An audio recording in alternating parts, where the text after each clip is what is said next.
coming to the press conference of Alexander Zverev. I'll ask the first question in English, and then if you can put your hand up, please, and we'll go from there. Sasha, obviously it's great to, it must be great to be back in Australia, first Grand Slam of the year. How are you feeling? Yeah, happy that we're back, happy to be playing Grand Slam tennis again. Yeah, feeling pretty good, had a little bit of an issue at the United Cup, but feeling better now and ready to get going. Questions, thanks. Yep. Jackson from Tennis Australia. What is your mindset going into the first Grand Slam of the year? Obviously you made the semis last year. Yeah, what's your mindset going into the tournament? Yeah, I mean, look, I think everybody knows what I'm chasing. Everybody knows what my goal and my dreams are, right? It's to win. Number 2 in the world. I think, you know, going into Grand Slam as a world number 2, you have to have the mindset of I want to win the tournament, and that's how my mindset is. I definitely want to play my best tennis. I definitely want to, yeah, go as far and hopefully win the tournament. Any more English? Thank you. I'm sure you're aware that the coaching on the court now is definitely allowed. I was wondering, do you sometimes think about it during matches, like I need to ask something to my dad? And have you ever experienced a match overturned by coaching? Overturned? No, and I was, in the beginning, I was not a big fan of that rule because I always thought that tennis is an individual sport where you kind of have to figure things out on your own, in a way. So that was always something that I believed in. But, I mean, I thought coaching is allowed for last year already and the year, I don't know when they changed it, the year before or something like that. So in my mind, coaching has been allowed for multiple years now. Of course, it's different now. They're sitting courtside. They have the iPad and they have the stats on the screen. So that's a big difference, I think. But we'll see how it goes. I'm sure that there's going to be coaches who will coach more. I'm sure there's going to be more quiet coaches. But yeah, I mean, I like it personally because there was always like, well, are we allowed to coach? Are we not allowed to coach? I think it's very clear now. You are definitely allowed to coach. You're allowed to use stats. You're allowed to use all the data that you get. And if tennis is going towards that way, then it should go that way to 100%, and that's what it did. Thank you. At the United Cup, there was a lot of talk about a handshake, and we get these at the end of matches between players. And can I just ask what that's like at the end of a tough match, either that you've won or you've lost, and you've got to go and shake the hand of someone who, you know, it might have been tense with? What's that like as a player? I didn't have a bad handshake at the United Cup. With you, sorry. Oh, no, with me, okay. Yeah, I was like, something I forgot already. I mean, I think, to be honest, on the ATP Tour, especially after tough matches, and if everything was right in the matches, there's always like a handshake, kind of a hug almost, especially if you get along well with the person.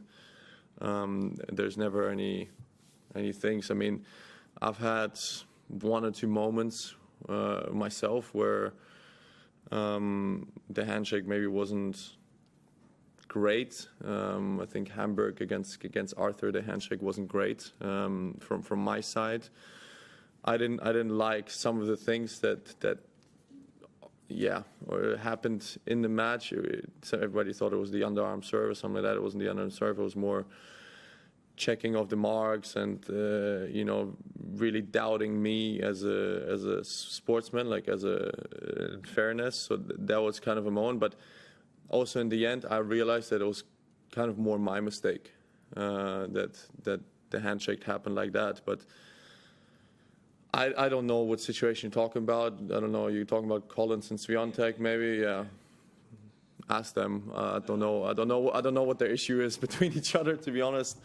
But I mean, Danielle has done that before, no, or not. I feel like there is a little bit of history there, so maybe that's part of the reason. Hey, Sasha, how are you? Just getting back to the coaching situation where they have they have it on the court now. I mean, a lot of people have coaches.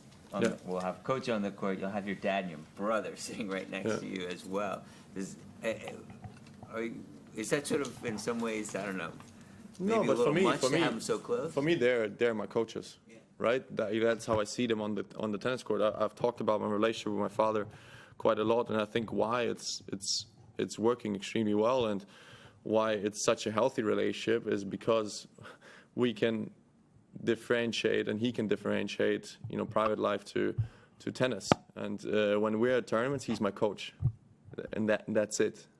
He's not somebody that really overlooks my day-to-day life. He's not somebody that wants to know where I go to dinner, what time I went to bed, what time I woke up. That's not how it is between me and my father. And I think that's why the relationship is working so well, and that's why maybe some father-kids relationships who also are involved in the tennis coaching are not working so well because they want to oversee everything. They want to be involved in everything, and that just doesn't work. At some point, everybody becomes an adult and everybody becomes their own person. And my father has been very smart at realizing that, and he's been extremely good at that. Where some other cases, I feel like that has not been the case, and that's why there have been some split-ups between parents and kids and all of that.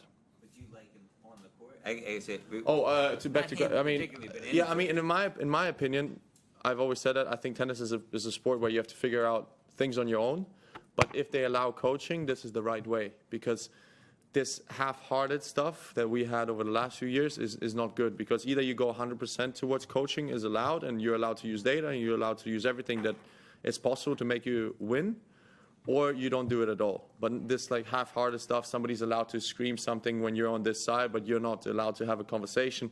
It's not right. I think you either go full on, yes, coaching is allowed, or you say, no, tennis is an individual sport, coaching is not allowed. And I think this is a much better way than it was last year. Yeah, thanks. Sophie from Tennis Australia. Saying you want to win here, who do you see as your biggest rival? And as part of your preparation, do you pay attention to their game, or do you focus on yourself? I think the usual names. Yannick Sinner, Alcaraz, Novak for sure is part of that list. Daniil, because he's done it before. Those guys, I think the usual. Alex de Minaur, I think for Australians is always very exciting in Australia. But yeah, I think the biggest favorites are still, Yannick is probably very far up that list. He's still number one by a big margin, I think, on the favorite lists. And then, Carlos and Novak, obviously I see them as well, very high up that list. Do you pay attention to their games as part of your preparation, or no? Well, I played with Novak yesterday, but obviously it was an exhibition and it was for a good cause. But yeah, once the tournament starts, I think you pay more attention, because for most of those guys, it's the first tournament of the year. Last three in English, please. One. 2.5 years ago, you suffered that serious injury, obviously, against Nadal. Yeah. Just reflecting now, obviously, AO semis made the final of the French. It could have gone either way. Number 2 seed, AO. How proud are you, number one, of your progression up until from that injury? And then 2, did you ever expect to be back in this position? I think I've answered this question a lot, and I'm going to give you the boring answer that I always said. I didn't know whether I was ever going to be back at this level. I was very uncertain of it. I was very unsure, especially, 2 years ago when I was sitting here and, I won my first round match in 5 sets that lost to Michael Moe. I was, very uncertain that I was ever going to be competing for these titles again, and yet alone be top 10 or top 5 in the world again. So in a way, I am proud of what we've achieved with my team and what we've accomplished on the comeback, yes. But again, I still have dreams and goals, and I want to achieve them. Last two in English. One. Thank you.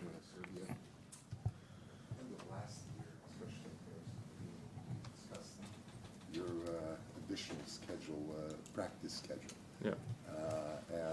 I was wondering, actually the reason for that was, as you said, a need to always improve.